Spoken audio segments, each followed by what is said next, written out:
It looks like this wire coming off the ignition switch is broken. The original wiring into the original connector. All that's left is insulation, but I think the wire inside is broken, which is why it's floppy.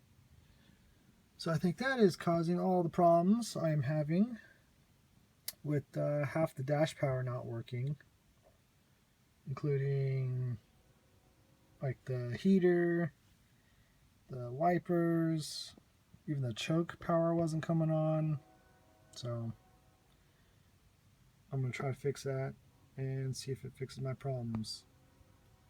And hopefully it'll start.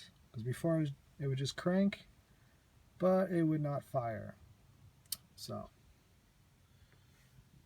looks like this might be the culprit.